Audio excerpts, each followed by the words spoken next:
Sasa unapotatua migogoro, naomba unisikize.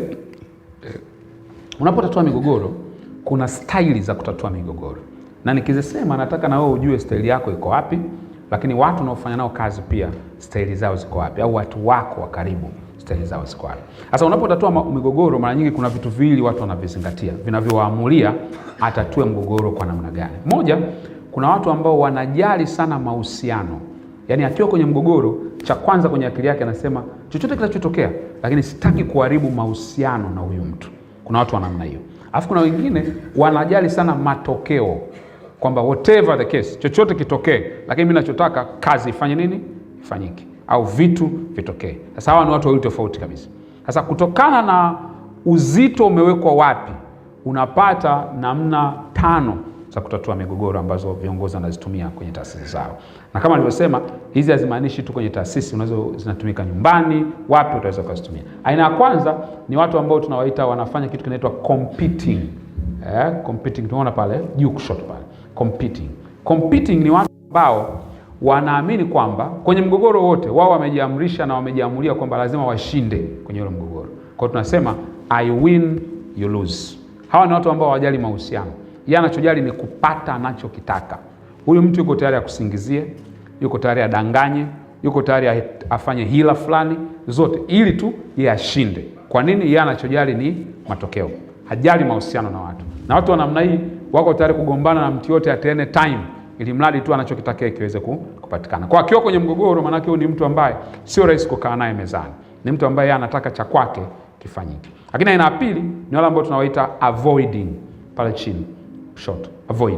Avoiding wao wanaamini kwenye lose. Tukose wote kwa lugha ya Kiswahili.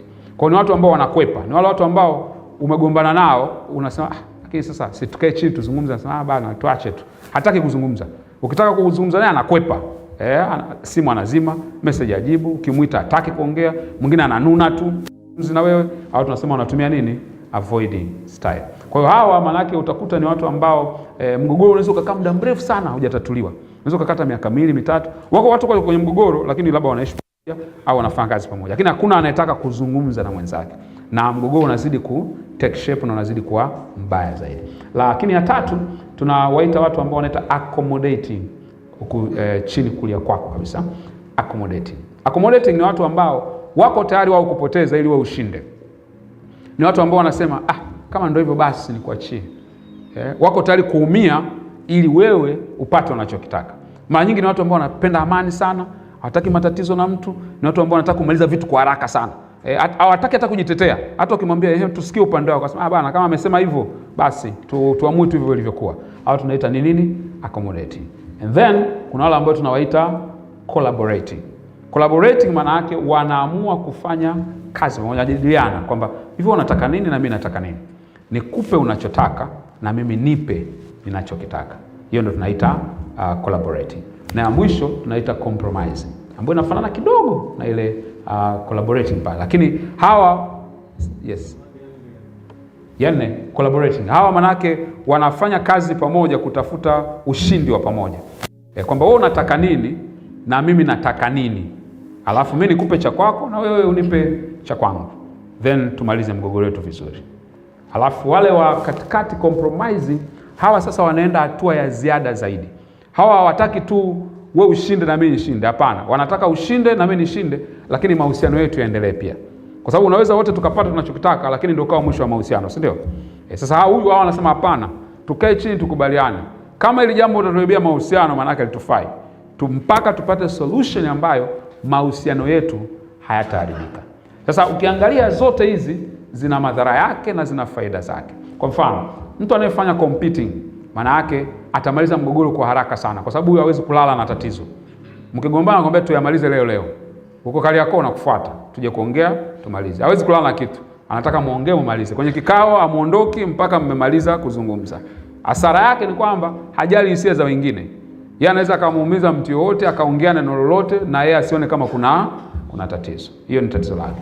Lakini ukimwangalia kwa mfano avoiding maana yake ni kwamba inaweza kumsaidia kwa muda mfupi, kwa sababu unapokuwa umekasirika huko kwenye mgogoro, kuna hisia unakuwa nazo ambazo unaweza kuzungumza maneno ambayo hayafai. So huyo avoiding inamsaidia kupata muda wa utulivu kidogo kabla hajatatua lile tatizo. Hasara yake ni kwamba akikaa na ile shida kwa muda mrefu, maana yake inazidi kuchukua sura mpya, inazidi kuwa tatizo. Na changamoto ya migogoro ni kwamba mwanzoni itaanza na watu wawili, lakini baadaye inashirikisha watu tofauti. Kwa kama ni ndugu, utakuta na huku ndugu wamehusika na huku ndugu wameambiwa. Kama ni kwenye taasisi, kuna watu watakuwa upande wa huyu, huku upande. Kwa hiyo inazidi kuwa complicated. Okay? Accommodating naye anasaidia, faida yake anasaidia kuto kuwa na mgogoro wa muda mrefu, unaisha haraka. Lakini hasara yake ni kwamba ni watu ambao ndio wanaongoza kwa stress kwenye taasisi au kwenye familia pia. Ni watu wanaonewa sana kwa sababu watu wanasemaga huyu hajali bwana, huyo mwache. Kwa hiyo unakuta ni mtu ambaye anakaa na vitu vingi, anaumia kwa muda mrefu, na mwishoni watu ambao wanakuwa wanaishia kwenye stress kubwa sana kwenye maisha yao. So unapokuwa kiongozi, cha kwanza unachotakiwa kujua ni kwamba katika hizi style kuna style ambayo unaipenda. Ipo moja. Inawezekana unazitumia zote, lakini kuna moja ambayo ndio unaipenda zaidi. Yaani hiyo unakuta wewe labda ni kwa avoid.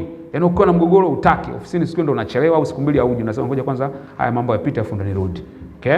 Kwa unaweza kuwa unaipenda hiyo. Au mwingine ni competing. Kwa kila mmoja wetu hapa anayo mmoja wapo ambayo anaipenda zaidi. Lakini cha pili, watu wanaokuzunguka au watu ambao uko nao pia wana style zao ambazo lazima uzijue. Unaweza kuwa unafanya kazi ofisini na mtu, for example, tuchukue watu wawili wote mko ofisini ambao wote ni competing. Nini kitatokea? Kila siku kutakuwa kuna kesi za migogoro. Au tukisema bosi wa juu ni competing, alafu wa chini yake ni accommodating. Huyu wa chini yake atakuwa anaumia kila siku na hakuna mtu wa kumtetea. Kwa maana yake ni kwamba lazima nijue, kwa sababu mtu anapokuambia sawa tu haimaanishi kwamba amekubali. Wakati mwingine anamaanisha kwamba tumalize ugomvi. Kwa kazi ya kiongozi ni kujua kwamba hii sawa maana yake nimekubaliana, au hii sawa maana yake ni kwamba anataka tumalize ugomvi lakini naumia ndani kwa ndani. Kwa unapokuwa kiongozi, maana yake lazima uwe na jicho la ziada ili watu wengine wasiumie chini ya miguu yako, alafu ikaja kuwapa madhara hapo baadaye. Sawa. So, naomba nizungumze kuhusiana na aina za wafuasi ambao utakuwa nao kama kiongozi. Unapokuwa kiongozi, wafuasi wako walingani na lazima uwa group kwenye maeneo tofauti tofauti.